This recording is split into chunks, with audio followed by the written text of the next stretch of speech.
Editorial current affair राष्ट्रीय घटनाक्रम one liner मार्च 2025।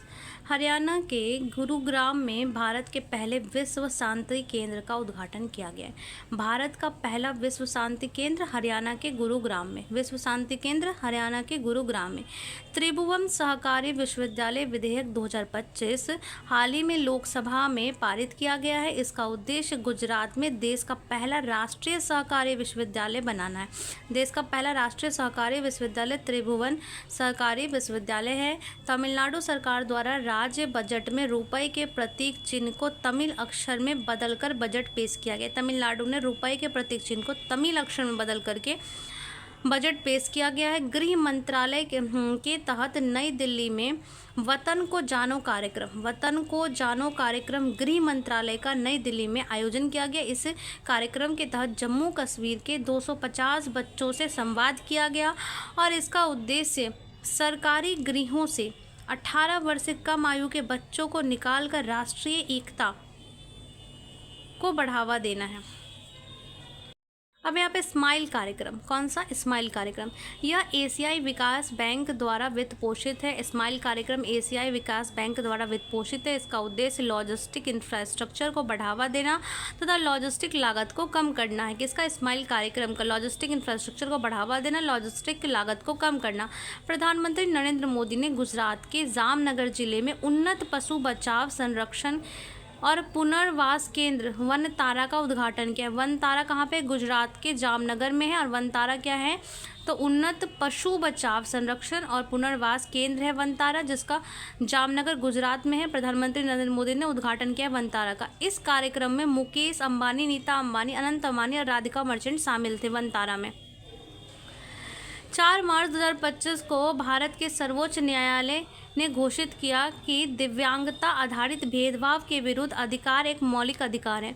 4 मार्च 2025 को सुप्रीम कोर्ट ने कहा कि दिव्यांगता के आधारित कोई भी अगर हम भेदभाव करते हैं तो वह एक इसके विरुद्ध का अधिकार एक मौलिक अधिकार है, दिव्यांगता के आधारित भेदभाव के विरुद्ध। RPWD अधिनियम 2016 के अनुसार यह निर्णय दृष्टिबाधित उम्मीदवारों के न्यायिक सेवा भर्ती में भाग लेने की अनुमति देता है, जिससे समान अवसर और उचित सुविधा सुनिश्चित होती है। केंद्रीय मंत्री अश्विनी वैष्णव ने AI अनुसंधान, नवाचार और कौशल विकास को बढ़ावा देने के लिए इंडिया AI मिशन के तहत प्रमुख पहलों की शुरुआत की। इंडिया AI मिशन के तहत प्रमुख पहलों की शुरुआत किसने की? तो अश्विनी वैष्णव ने की। एशिया का सबसे बड़ा साहित्य महोत्सव साहित्य अकादमी महोत्सव 2025 7 से 12 मार्च 2025 तक रविंद्र भवन नई दिल्ली में। साहित्य अकादमी महोत्सव 2025 कहाँ पे किया गया? रविंद्र भवन नई दिल्ली में आयोजित किया गया। केंद्रीय मंत्री अश्विनी वैष्णव ने IIT मद्रास के हाइपर लूप परीक्षण सुविधा का दौरा किया। IIT मद्रास में हाइपर लूप परीक्षण सुविधा का दौरा किया और घोषणा की कि 410 मीटर की हाइपर लूप ट्यूब जल्द ही दुनिया की सबसे लंबी हाई स्पीड ट्यूब बन जाएगी। इस परियोजना को भारतीय रेल मंत्रालय का समर्थन प्राप्त है, जबकि integral coach factory Chennai electronic तकनीक का प्रबंधन कर रही है। केंद्रीय वित्त मंत्री निर्मला सीतारमण ने नई दिल्ली में प्रधानमंत्री इंटर्नशिप योजना के लिए एक मोबाइल ऐप लॉन्च किया है। केंद्रीय वित्त मंत्री निर्मला सीतारमण ने क्या किया है? नई दिल्ली में प्रधानमंत्री इंटर्नशिप योजना के लिए एक मोबाइल ऐप लॉन्च किया है। ऐप को पंजीकृत और व्यवस्थित करने और व्यावसायिक समय को अपडेट प्रदान करने और उम्मीदवारों के लिए सहज इंटरफेस प्रदान करने के लिए डिज़ाइन किया गया है, जो युवाओं के लिए रोजगार कौशल अवसर पैदा करने के लिए सरकार की प्रतिबद्धता को समर्थन करता है। स्वच्छ भारत मिशन शहरी के तहत इंदौर में PPP मॉडल के तहत भारत का पहला हरित अपशिष्ट प्रसंस्करण संयंत्र शुरू किया गया है। भारत शहरी मिशन के तहत क्या किया गया? इंदौर में पहला PPP मॉडल पर भारत का पहला हरित अपशिष्ट प्रसंस्करण संयंत्र कहाँ पे? इंदौर में। यह संयंत्र लकड़ी की शाखाओं को रिसाइकिल करके लकड़ी की पट्टियाँ बनाएगा, जिससे कोयले का पर्यावरण अनुकूलन विकल्प उपलब्ध होगा और साथ ही ऊर्जा संरक्षण को बढ़ावा मिलेगा। भारत सरकार 2 प्रमुख परियोजनाओं के साथ अपनी परमाणु ऊर्जा पहल पर आगे बढ़ा है। परमाणु ऊर्जा पहल पर आगे बढ़ा है 2 प्रमुख योजनाओं के तहत। कौन कौन सी? तो जोधपुर परमाणु ऊर्जा संयंत्र। जोधपुर परमाणु ऊर्जा संयंत्र कहाँ पे? तो महाराष्ट्र में। जोधपुर परमाणु ऊर्जा संयंत्र कहाँ पे? महाराष्ट्र में। और गोरखपुर परमाणु ऊर्जा संयंत्र हरियाणा में।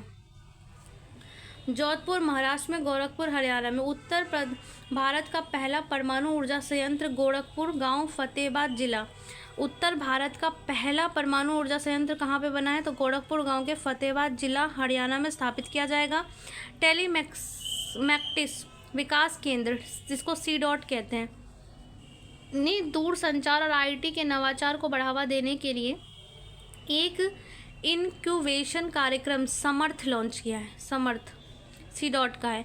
यह कार्यक्रम दूर संचार सॉफ्टवेयर, साइबर सुरक्षा, 5G, 6G, AI, IoT और क्वांटम टेक्नोलॉजी सहित क्षेत्र में स्टार्टअप को समर्थन देता है और STPI कार्यान्वयन भागीदार है। इसका CDOT और STPI समर्थन योजना का। सामाजिक न्याय एवं अधिकारिता मंत्रालय द्वारा राष्ट्रपति भवन में आयोजित दिव्यांग जनों के सशक्तिकरण हेतु पर्पल फेस्ट 2025 में 23,500 लोग शामिल हुए। सामाजिक न्याय और अधिकारिता मंत्रालय ने राष्ट्रपति भवन में आयोजित हुआ पर्पल फेस्ट कहाँ आयोजित हुआ? तो राष्ट्रपति भवन में सामाजिक न्याय अधिकारिता मंत्रालय द्वारा, जिसमें आयोजित दिव्यांगजनों के सशक्तिकरण के लिए था पर्पल फेस्ट, और इसमें जो है 23,500 लोग आए थे। भारतीय कॉर्पोरेशन मामलों के संस्थान ने 22-23 मार्च 2025 को अपने मनेसर परिसर में सामर्थ्य 2025 शुभारंभ किया। भारतीय कॉर्पोरेशन मामलों के संस्थान ने मनेसर परिसर में सामर्थ्य 2025 शुरू का शुभारंभ किया। इस कार्यक्रम में छात्रों को संकटग्रस्त सामर्थ्य 2025, समर्थ अलग था, समर्थ 5G 6G वाला, और ये सामर्थ्य है। ये क्या करेगा? संकटग्रस्त छात्रों को व्यवसाय के लिए कॉर्पोरेट बचाव रणनीति विकसित करने के लिए एक मंच दिया है। उच्च शिक्षा में बढ़ती आत्महत्याओं के बीच छात्रों की मानसिक स्वास्थ्य संबंधित चिंताओं को दूर करने के लिए सुप्रीम कोर्ट ने एक राष्ट्रीय टास्क फोर्स का गठन किया है। सेवानिवृत्त न्यायमूर्ति S रविंद्र भट्ट की अध्यक्षता में NTF कारणों की जांच करेगा और मौजूदा नियमों से विश्लेषण करेगा। कौन सा राष्ट्रीय टास्क फोर्स? भारत के 239 मिलियन मीट्रिक टन MMT में वर्तमान उत्पादन के साथ दुनिया का शीर्ष दूध उत्पादन है। 239 मीट्रिक टन के साथ जो है शीर्ष दूध उत्पादन है होता है भारत में। केंद्रीय मंत्री राजीव रंजन सिंह ने लोकसभा में घोषणा में देश के लक्ष्य में अगले 5 सालों में दूध उत्पादन को 300 MMT करने का बढ़ाना है इन्होंने कहा, और 2014 से शुरू किए गए राष्ट्रीय गोकुल मिशन द्वारा संचालित है ये। पूर्वोत्तर हस्तशिल्प और हथकरघा विकास निगम लिमिटेड, पूर्वोत्तर हस्तशिल्प और हथकरघा विकास निगम लिमिटेड ने जर्मनी से एरी सिल्क के लिए ओकोटेक्स प्रमाणन प्राप्त करके एक महत्वपूर्ण अवधि हासिल की है। यानी पूर्वोत्तर हस्तशिल्प एवं हथकरघा विकास निगम लिमिटेड ने जर्मनी से क्या किया? एरी सिल्क के लिए ऑटोटेक्स प्रमाणन प्राप्त करके। पूर्वोत्तर हस्तशिल्प हथकरघा क्या मिला है? और एरी सिल्क के लिए ऑटोटेक्स प्रमाण पत्र प्राप्त करके महत्वपूर्ण उपलब्धि हासिल की है। यह विश्व स्तर पर मान्यता प्राप्त प्रमाणन पुष्टि करता है और एरी सिल्क हानिकारक पदार्थों से मुक्त है, अंतर्राष्ट्रीय सुरक्षा गुणवत्ता के मानकों को पूरा करता है। नई दिल्ली ने युगोयुगीन भारत राष्ट्रीय संग्रहालय को सेंट्रल विस्टा पुनर्विकास परियोजना के हिस्से के रूप में उत्तर एवं दक्षिण ब्लॉक में स्थापित किया जाएगा। नई दिल्ली में युगोयुगीन भारत राष्ट्रीय संग्रहालय को, यह संग्रहालय फ्रांस म्यूजियम डेवलपमेंट के तकनीक सहयोग से भारत की सभ्यता, संस्कृति, विरासत को प्रदर्शित करेगा तथा देश के अतीत, वर्तमान और भविष्य की गहनता यात्रा प्रदान करेगा। सूक्ष्म, लघु और मध्यम उद्यम के वर्गीकरण में महत्वपूर्ण संशोधन किया गया है, जो कि 1 अप्रैल 2025 से लागू होगा। सूक्ष्म में क्या किया गया है भाई? सूक्ष्म और मध्यम के लिए क्या, लघु के लिए, सूक्ष्म के लिए पहले था 2.5 करोड़, पहले 1 करोड़ था निवेश, अब है 2.5 करोड़। सूक्ष्म उद्योग के लिए पहले निवेश था 1 करोड़, अब हो गया 2.5 करोड़। और टर्नओवर था 5 करोड़, अब कर दिया गया 10 करोड़। लघु उद्यम के लिए पहले था 10 करोड़, अब कर दिया गया 25 करोड़, और पहले टर्नओवर था 50 करोड़, अब कर दिया गया 100 करोड़। मध्यम के लिए 125 करोड़, पहले 50 करोड़ था, अब 125 करोड़ कर दिया गया, और पहले था 250 करोड़ टर्नओवर, अब कर दिया गया 500 करोड़। यानी कि सूक्ष्म उद्योग के लिए 2.5 करोड़ जो है निवेश, 2.5 करोड़ निवेश से 10 करोड़ टर्नओवर होना चाहिए। लघु के लिए 25 करोड़ निवेश और 100 करोड़ टर्नओवर होना चाहिए। और मध्यम उद्यम के लिए, सूक्ष्म के लिए 2.5 और 10 करोड़, लघु के लिए 25 करोड़ और 100 करोड़, मध्यम के लिए 125 करोड़ और 500 करोड़ होना चाहिए। आगरा में आयोजित ताज महोत्सव 2025 की थीम धरोहर हेरिटेज थी। धरोहर Indian council of medical research की ओर से 6 राज्य, Indian council of medical research की ओर से 6 राज्य मध्य प्रदेश, महाराष्ट्र, मेघालय, ओडिशा, आंध्र प्रदेश, कर्नाटक में एक अध्ययन शुरू किया जा रहा है। कहाँ पे किया जा रहा है? मध्य प्रदेश, महाराष्ट्र, मेघालय, ओडिशा, आंध्र प्रदेश, कर्नाटक में एक अध्ययन शुरू किया जा रहा है। इसके तहत कुपोषण के समाप्त करने हेतु टेक होम राशन का परीक्षण किया जाएगा। आंगनबाड़ी केंद्रों में कुपोषित बच्चों का 1 साल तक खिलाकर कुपोषण खत्म कर रहा है या नहीं, यह परीक्षण किया जाएगा। One nation one part process का अनावरण सर्बानंद सोनोवाल ने किया है। One nation one part Sarbananda Sonowal ने किया है। इसका उद्देश्य देश के सभी प्रमुख बंदरगाहों के दस्तावेजीकरण प्रक्रिया की एकरूपता लाना है। गुजरात में गिफ्ट सिटी में ऑस्ट्रेलिया भारत खेल उत्कृष्टता फोरम का आयोजन 5 से 6 मार्च।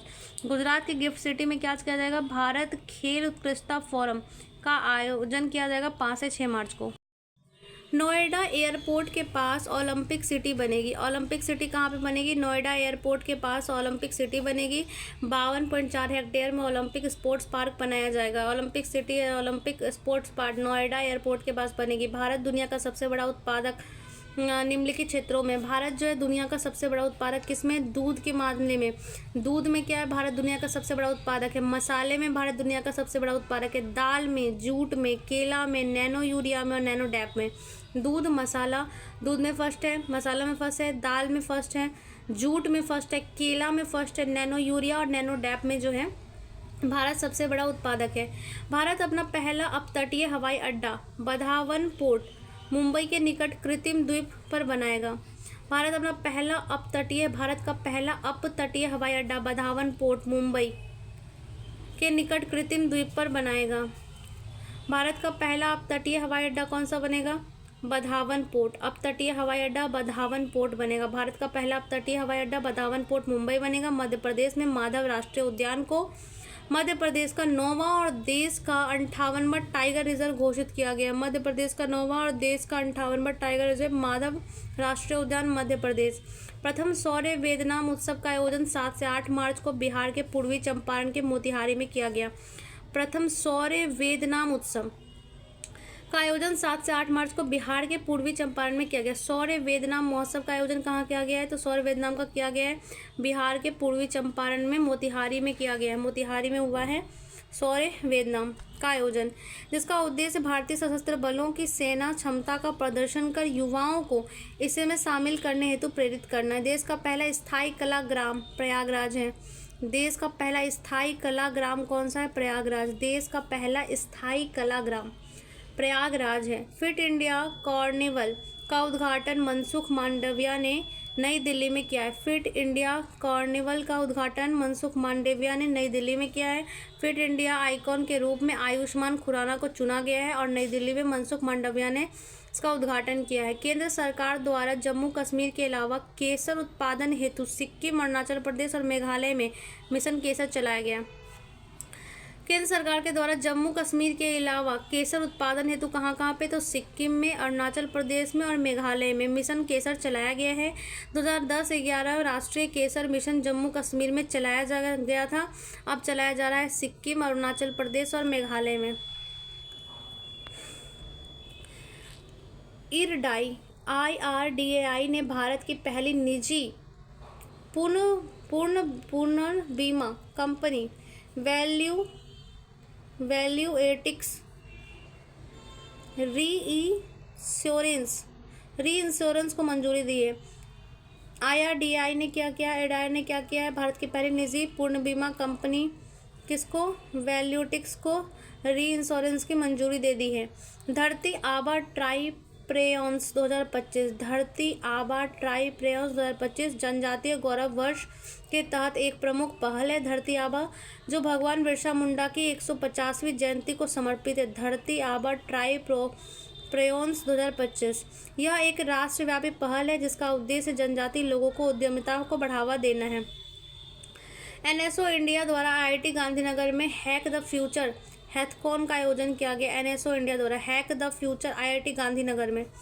हैक द फ्यूचर कहाँ पे चलाया गया? IIT गांधीनगर में NSO इंडिया द्वारा। केंद्र सरकार ने सहकारी टैक्स सेवा लॉन्च की है। सहकार टैक्स सेवा लॉन्च किया केंद्र सरकार ने। यह बाइक, कैब, ऑटो ड्राइवर यह सुनिश्चित करेगी कि सारी कमाई ड्राइवरों के पास ही रहे। या बाइक, कैब, ऑटो ड्राइवर को यह सुनिश्चित करेगी कि सारी कमाई उनके पास ही रहे। टाटा मोटर्स कंपनी ने हाल ही में हैवी ड्यूटी वाले हाइड्रोजन चालित ट्रकों का 24 महीने का परीक्षण शुरू किया है। टाटा मोटर्स कंपनी ने हाल ही में हैवी ड्यूटी वाले हाइड्रोजन चालित ट्रकों की 24 महीने का परीक्षण शुरू किया। मार्च खत्म।